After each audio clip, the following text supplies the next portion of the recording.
Hola, es un placer tenerte aquí. Antes de comenzar, suscríbete al canal y dale like al vídeo. Durante 20 años creí vivir un matrimonio sólido con Martín, el hombre que juró amarme para siempre frente al altar y que con una sonrisa cómplice me prometía cada día que éramos invencibles, que nada ni nadie podría romper lo que habíamos construido. Recuerdo las cenas en casa, los viajes en familia, los domingos de café y periódico donde nuestras manos se tocaban sin decir palabra, como si el tiempo se hubiera congelado en una rutina amable y protectora. Nuestros amigos nos llamaban la pareja ideal, y yo me convencía de que lo éramos, de que esa armonía cotidiana era amor maduro, verdadero, eterno. Criamos 2 hijos, superamos pérdidas, luchamos juntos contra las tormentas de la vida, y jamás imaginé que debajo de esa calma aparente podía esconderse una mentira. Vivía tan segura de su amor que incluso cuando dormía en su pecho, jamás cuestioné su fidelidad, ni una sola vez. Era mi esposo, mi refugio, mi verdad más firme, o al menos eso creía hasta que todo se quebró con una sospecha que nunca pedí tener. Últimamente llegaba tarde sin dar explicaciones, con excusas vagas que se deshacían en el aire como humo, y una mirada esquiva que evitaba la mía como si le quemara.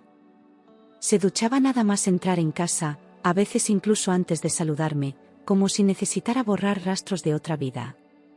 Su móvil ya no quedaba sobre la mesa como antes, ahora lo llevaba encima a todas partes, incluso al baño.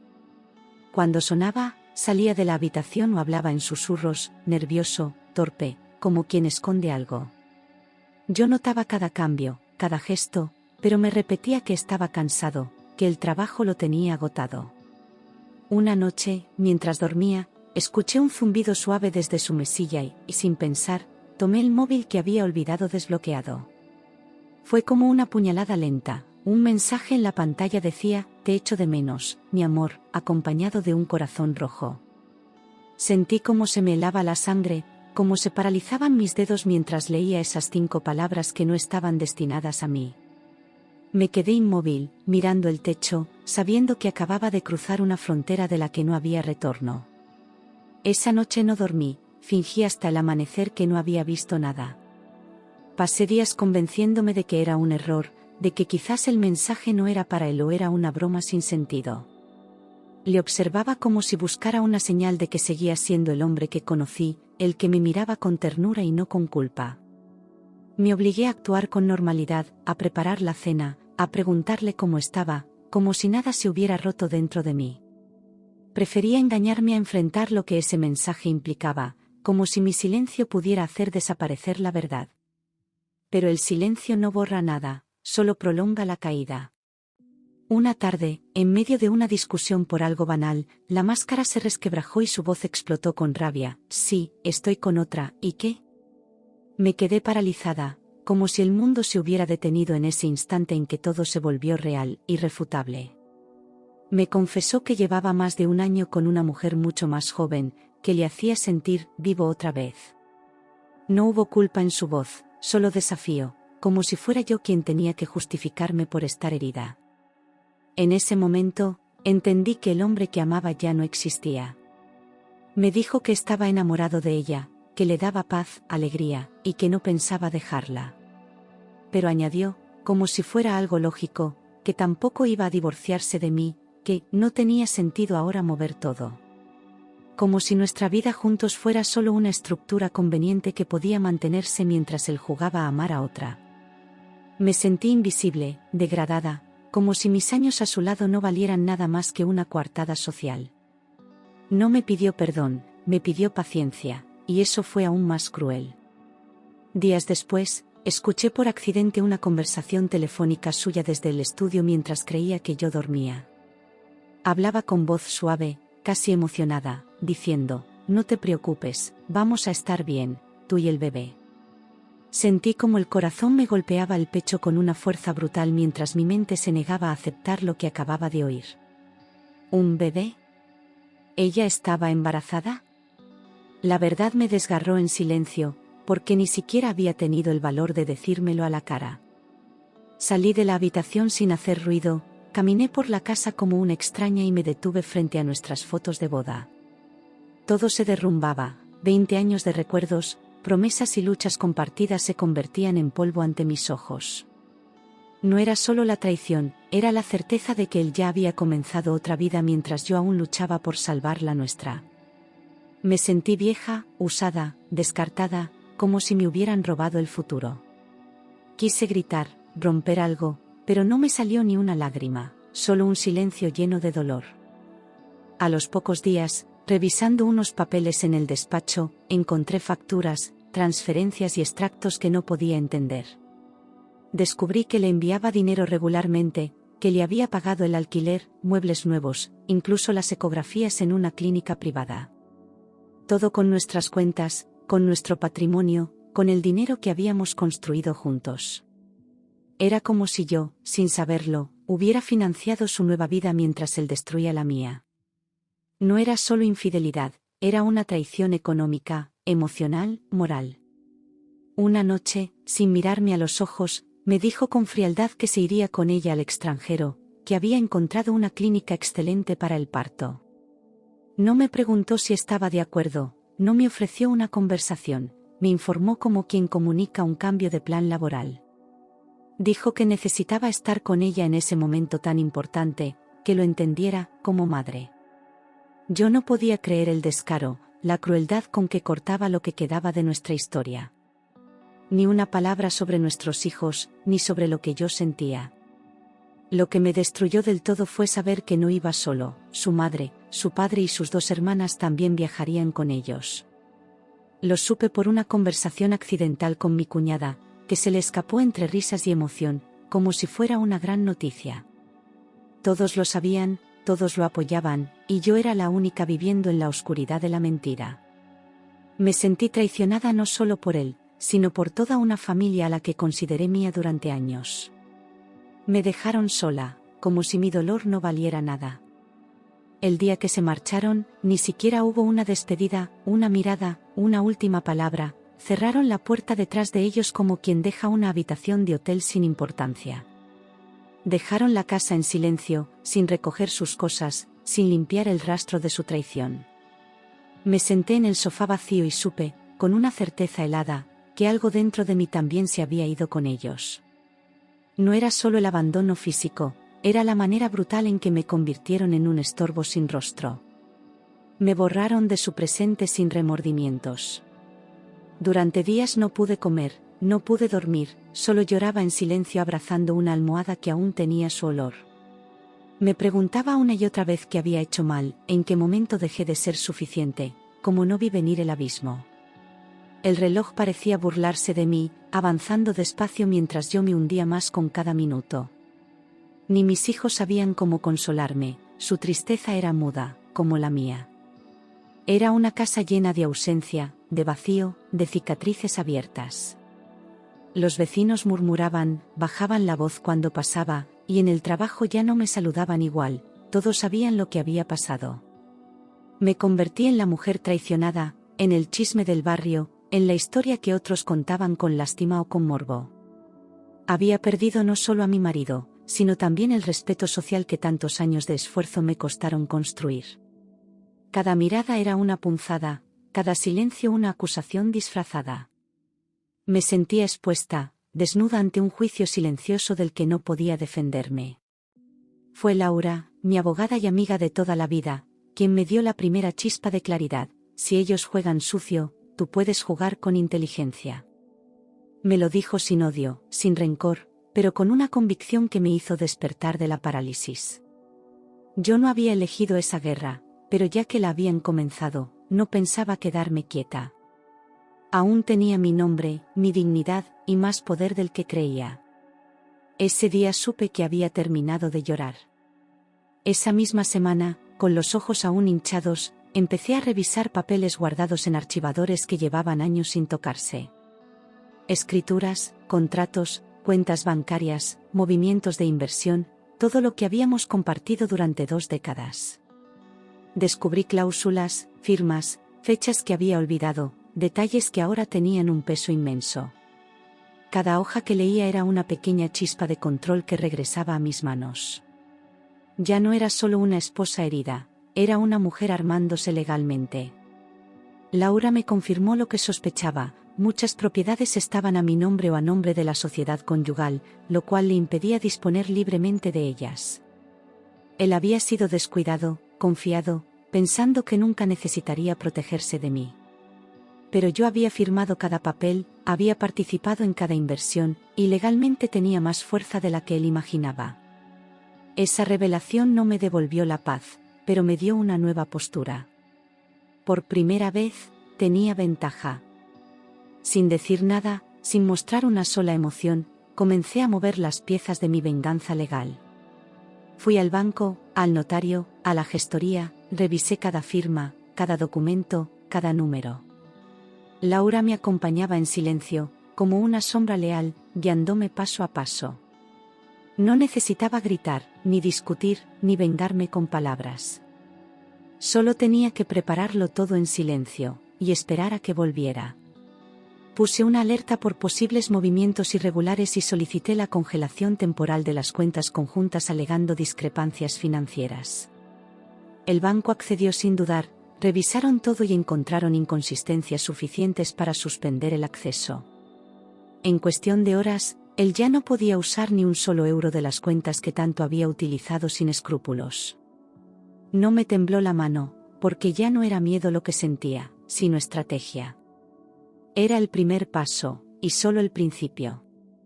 Contraté a un cerrajero y, en menos de una hora, la casa que había sido nuestra se convirtió en mi refugio privado. Cambié todas las cerraduras, el código del garaje y notifiqué legalmente que él ya no tenía autorización para entrar sin mi consentimiento.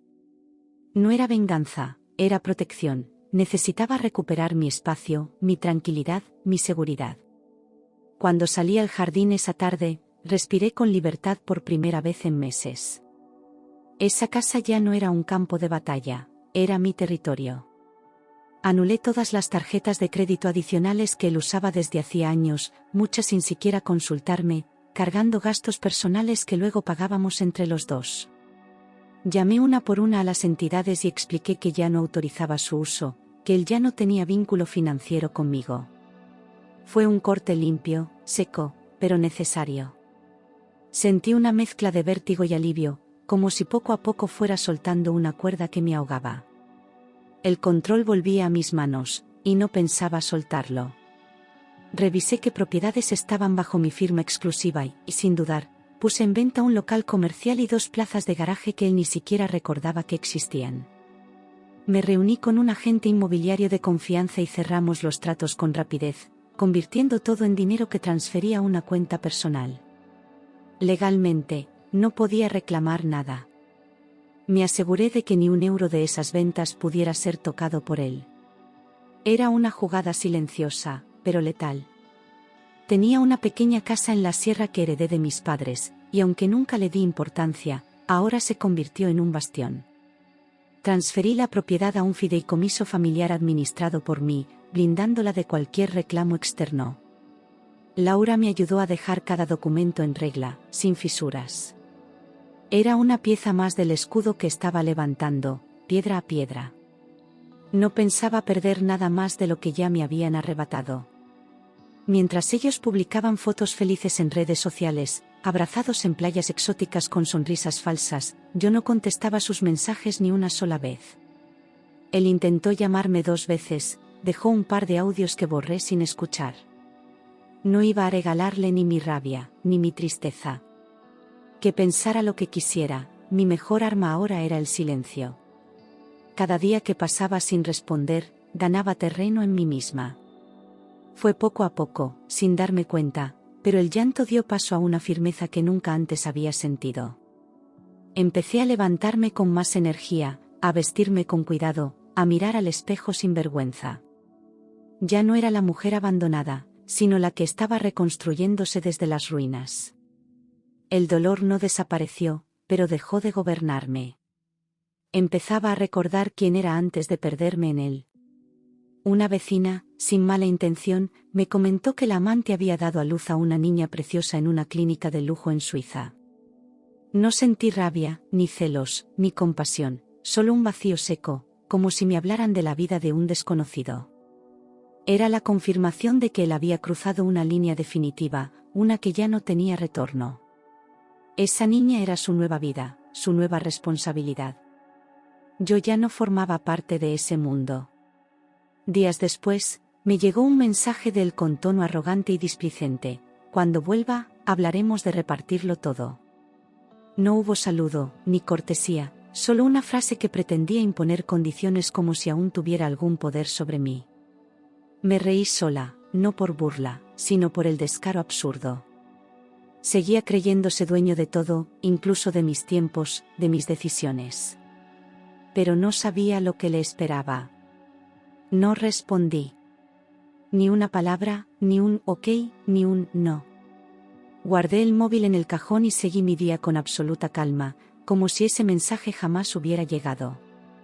Porque ya no necesitaba confrontarlo, no tenía que explicarle nada. La verdadera respuesta estaba en lo que había hecho mientras él jugaba a ser padre perfecto. Sabía que cuando pusiera un pie en España, nada sería como antes. 2 meses después regresaron como si volvieran de una luna de miel eterna, maletas nuevas, ropa cara, el aire de quien cree tener el mundo bajo control. Bajaron del coche como si todo les perteneciera, sin imaginar que la realidad había cambiado. Martín llevaba a la niña en brazos y la amante los seguía con mirada altiva. Sonreían como si no les debieran nada a nadie. Yo observaba desde la ventana, en silencio, sabiendo que la caída estaba por empezar. Intentaron sacar dinero del cajero de siempre y descubrieron que las tarjetas no funcionaban. Luego llegaron a casa y, al poner la llave en la cerradura, no giraba. Tocaron el timbre, empujaron la puerta, revisaron los bolsillos, confundidos. Llamaron a la compañía de seguridad, que confirmó que solo yo estaba autorizada. Por primera vez, sintieron lo que era estar al otro lado de la historia. Esa noche, Martín me llamó furioso, gritando al teléfono como un loco: ¿qué has hecho? No puedes dejarme fuera de mi casa. Su voz ya no era segura, era la de un hombre desesperado. Me limité a escucharlo unos segundos y luego colgué sin decir una sola palabra. Él volvió a llamar y enviarme mensajes amenazantes, pero ya no tenía el poder de afectarme. La casa no era suya. La historia ya no era suya. Le envié un mensaje breve, claro y definitivo: cualquier comunicación deberá hacerse a través de tu abogado. No hubo insultos ni explicaciones, solo la frialdad precisa de alguien que ya no necesita gritar para ser escuchada. A las pocas horas, recibió una notificación oficial que le prohibía el ingreso a la propiedad sin orden judicial. Ya no estábamos en el terreno emocional, ahora todo se resolvía en tribunales. Él empezó a comprender que no estaba preparada para ceder ni un centímetro. Su madre me llamó histérica, acusándome de arruinar la vida de su hijo, de separar a una familia feliz, como si yo hubiera inventado todo. Me gritó que la niña no tenía culpa, que debía pensar en el bienestar de todos y no en venganzas egoístas. La escuché en silencio, dejando que se desahogara, hasta que colgué sin responder. Nunca habían levantado la voz por mí, ni cuando lloraba, ni cuando él se fue. Ahora que perdían privilegios, sí sabían defenderse. Una tarde, sin previo aviso, se presentaron en la puerta de la casa: Martín, su madre, la amante y hasta el bebé en brazos.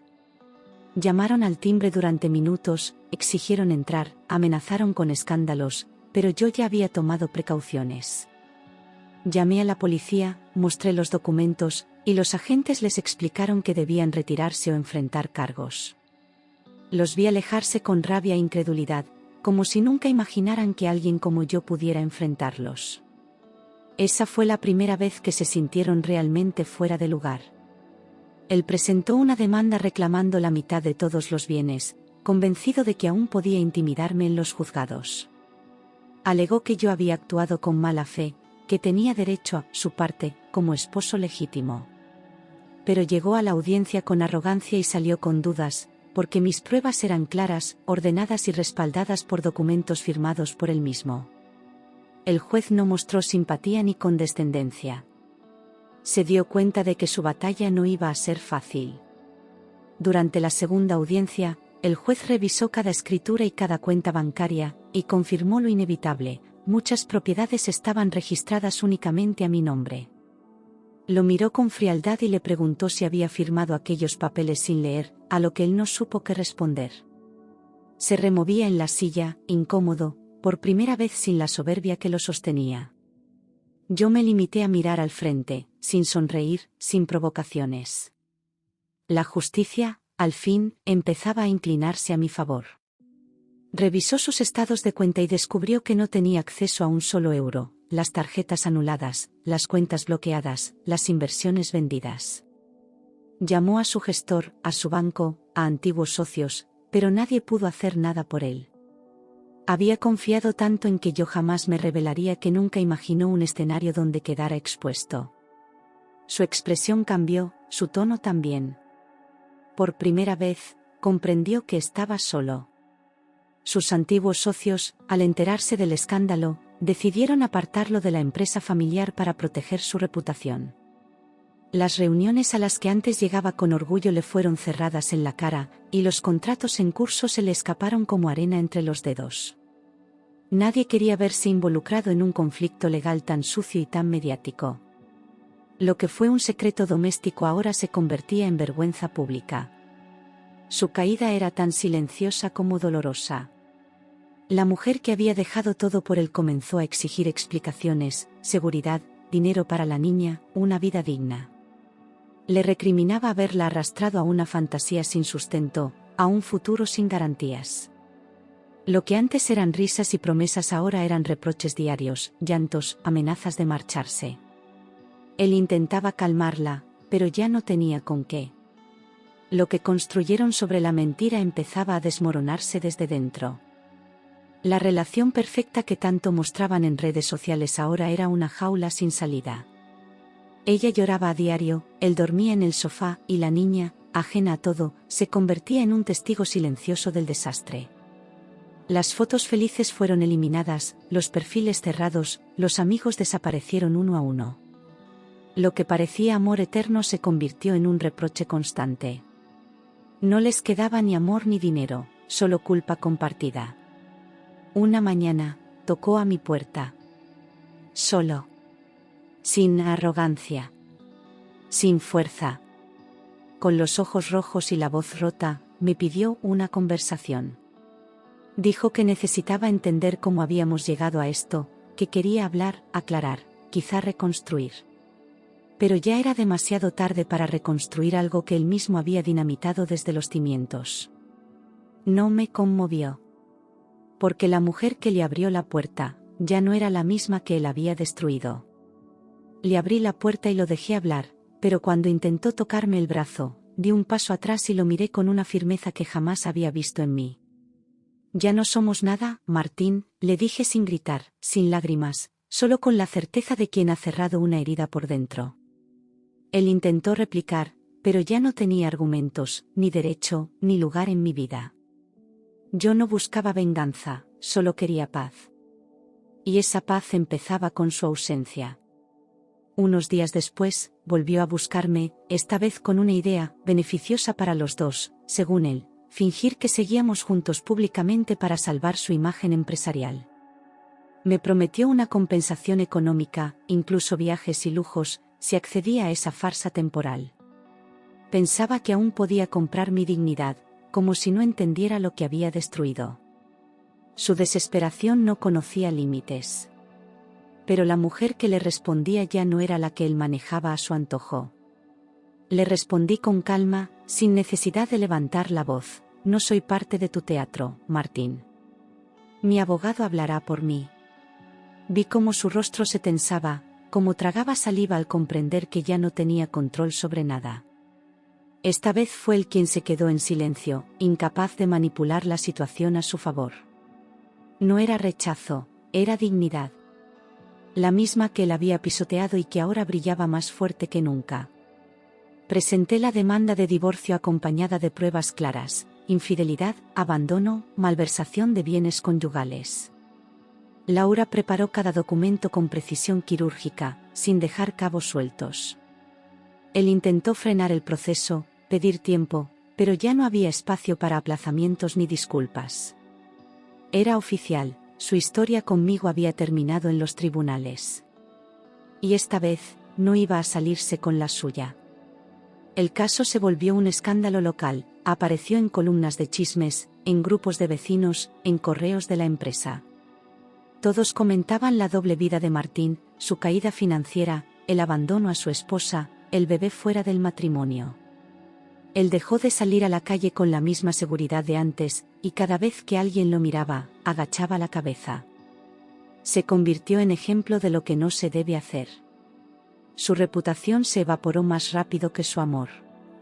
Sus padres dejaron de contestarle las llamadas, sus hermanas lo bloquearon de todos los grupos familiares.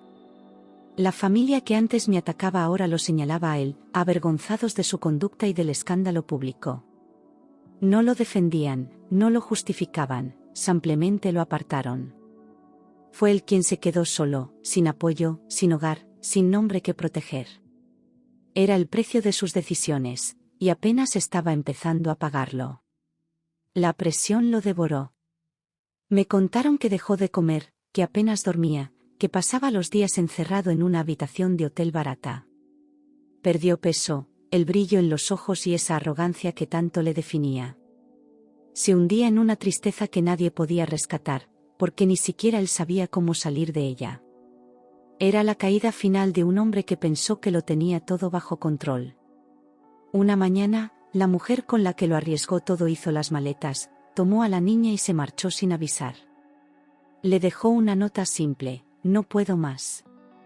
Ya no soportaba la presión, la inestabilidad, la ruina a la que él los había arrastrado. Se fue a casa de sus padres, prometiendo no volver. Martín se quedó solo en una habitación vacía, con las paredes llenas de promesas rotas y ninguna salida. Volvió a buscarme una última vez, llorando, suplicando, diciendo que aún me amaba, que todo había sido un error. Me miraba como si esperara que le tendiera la mano, como si aún quedara algo que salvar.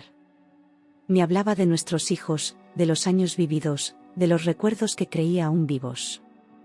Pero lo que no entendía es que yo no era la misma mujer que dejó atrás. Había aprendido a vivir sin él. Lo miré con compasión, no con odio, y le dije: no puedes volver a una casa que tú mismo incendiaste. No hubo gritos, ni reclamos, solo la verdad dicha con firmeza. Él bajó la cabeza y supe que, por fin, había entendido que ya no quedaba espacio para él en mi mundo. Cerré la puerta con suavidad, no con rabia.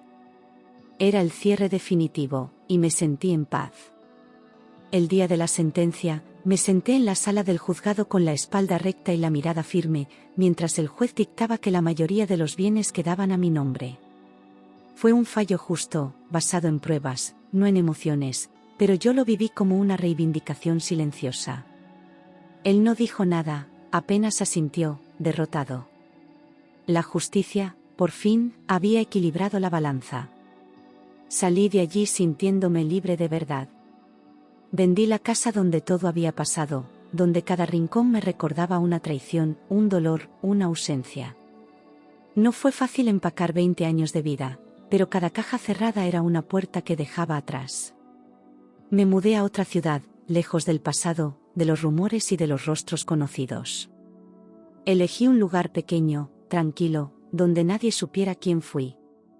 Era mi primer paso hacia una vida solo mía. Empecé a estudiar algo que siempre quise y nunca me atreví: restauración de muebles antiguos.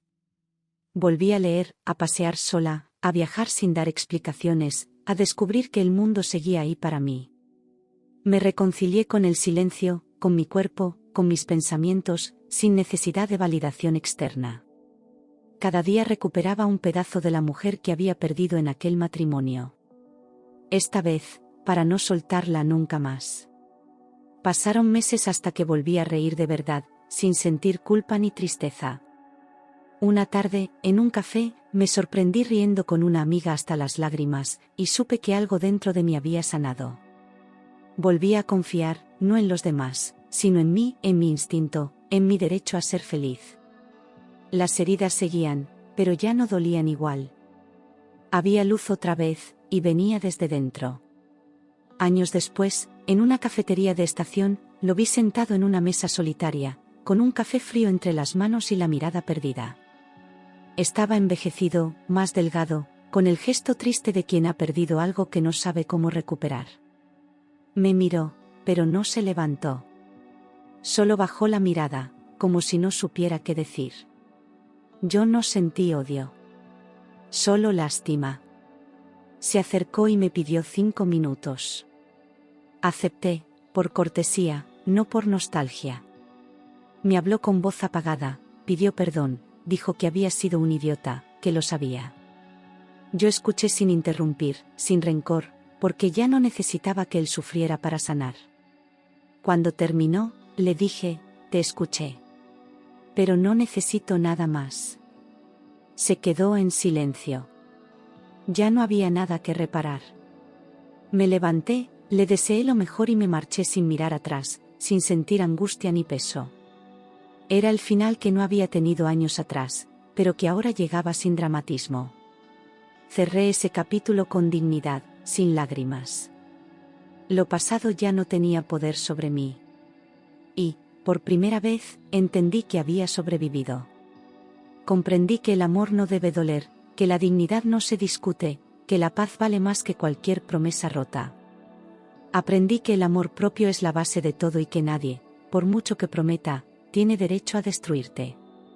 La traición me rompió, sí, pero también me reconstruyó más fuerte. No fue una historia de amor. Fue una historia de renacimiento. Y mereció la pena sobrevivirla. Un tiempo después, conocí a alguien que no prometió eternidades, pero sí respeto, sinceridad y calma. No vino a llenar vacíos, sino a caminar conmigo sin prisas ni presiones. Me escuchó sin juzgar, me miró sin comparar, me quiso sin intentar cambiarme. Con él entendí que el amor no es gritar, ni perseguir, ni mendigar. Es simplemente estar, y elegir quedarse cada día. Construimos algo diferente, desde la madurez y el respeto, sin fantasmas, sin secretos, sin máscaras. Compartimos libros, viajes, silencios, y eso fue suficiente para sentir que estaba en el lugar correcto. No necesitaba fuegos artificiales, solo tranquilidad. Y cada mañana, al despertar, me sentía agradecida. No por él. Por mí, por haberme dado una nueva oportunidad. Ya no era la esposa traicionada, ni la mujer abandonada que lloraba en una casa vacía. Ahora era una mujer que había reconstruido su vida desde el suelo, con cicatrices, sí, pero también con fuerza. Había aprendido a ponerse de pie sin ayuda, a mirarse al espejo sin vergüenza. Nada ni nadie volvería a definirme desde fuera. Era mía. Entera. Completa. A veces, en el silencio de la noche, volvía a mi mente una palabra, una escena, una pregunta sin respuesta. Pero ya no dolía. Era un recuerdo más, como una fotografía borrosa en un cajón que ya no abro. El pasado seguía ahí, pero ya no pesaba. Porque mi presente era más fuerte que cualquier sombra. Él perdió todo por ambición, por ego, por desprecio hacia lo que tenía. Yo, en cambio, gané cada parte de mí que había entregado sin pensar. La vida me devolvió lo que merecía, no con violencia, sino con equilibrio. Fue la justicia que no se dicta en tribunales, sino en la propia historia. Y en esa historia, yo fui la que sobrevivió. Hoy cuento mi historia sin rencor, sin vergüenza, con la voz firme y la cabeza en alto. Porque lo que viví no me define, pero sí me transformó. No soy una víctima, soy una mujer que aprendió a vivir después del desastre. Rompí el silencio porque sé que muchas otras lo siguen guardando. Y si mi voz puede abrir una puerta, entonces todo valió la pena. Las cicatrices están, no las niego, pero ya no sangran. Aprendí a convivir con ellas como parte del mapa de mi vida, como recordatorios de lo que superé. No busco borrar el pasado, sino integrarlo sin que me duela. Porque no hay mayor poder que mirar atrás sin romperse. Eso también es libertad. Mis hijos, testigos silenciosos de todo, crecieron viendo que una mujer puede caerse y levantarse sin perder la dignidad. Aprendieron que amar no es aguantarlo todo, y que la verdad siempre termina saliendo a la luz. Hoy caminan con principios firmes y empatía verdadera. Y sé que, en parte, eso es mi legado. Porque los crié desde el amor, incluso en medio del dolor. Laura, y un par de mujeres más, se convirtieron en pilares durante la tormenta. No me soltaron, no me juzgaron, no me empujaron, simplemente se quedaron. En el silencio, en el llanto, en las decisiones más duras. Su presencia fue la prueba de que la sororidad no es un concepto vacío. Fue amor real, del que sostiene cuando todo lo demás se cae. Descubrí la belleza de las cosas pequeñas, un café caliente, una caminata al atardecer, una canción que me recuerda quién soy. No necesito más. No quiero más. Lo grandioso está en lo cotidiano cuando vives en paz contigo misma. Después del caos, aprendí que la calma también emociona. Y eso no tiene precio. No volví a saber de él, y no lo necesité. No busqué venganza, ni justicia adicional. Porque el verdadero cierre no lo da el otro. Lo das tú, cuando eliges no mirar atrás, cuando dejas de esperar respuestas, disculpas o explicaciones. Y yo, ya había cerrado esa puerta con todas las llaves posibles. Ahora, cuando me preguntan quién soy, no respondo con un apellido ni con una historia triste. Digo mi nombre, con voz firme, y sonrío. Porque me tengo a mí, entera, fuerte, lúcida. Soy la mujer que se salvó a sí misma. Y eso, al final, es el mayor triunfo de todos. Desde entonces, cada día al despertar, doy gracias por haber tocado fondo, porque solo desde ese lugar pude impulsarme hacia arriba. El dolor me enseñó a distinguir lo real de lo falso, a no conformarme con migajas disfrazadas de amor. Ya no me asusta la soledad, me asusta perderme a mí misma. Porque aprendí que no hay nada más valioso que estar en paz con lo que uno ve en el espejo. Y esa paz no se negocia. He dejado de buscar justicia en las palabras de otros, porque entendí que la verdadera justicia es vivir una vida que nadie pueda manipular. No necesito que él sufra para sentirme bien, porque mi bienestar no depende de su castigo, sino de mi libertad. He soltado todo lo que pesa, incluso lo que alguna vez quise retener con fuerza. Ahora mis manos están vacías, pero mi alma está llena. Y eso basta. No reniego de lo que viví. Cada lágrima me empujó hacia una versión más fuerte de mí, cada mentira me enseñó a valorar la verdad. No cambiaría ni un segundo del camino, porque fue ese recorrido el que me trajo hasta aquí. Aprendí que las ruinas no son el final, sino el comienzo de algo nuevo. Algo que esta vez construí solo para mí. He vuelto a amar. Pero de una forma distinta, sin depender, sin idealizar, sin esperar que otro me complete. El amor ahora es una elección diaria, no una necesidad desesperada.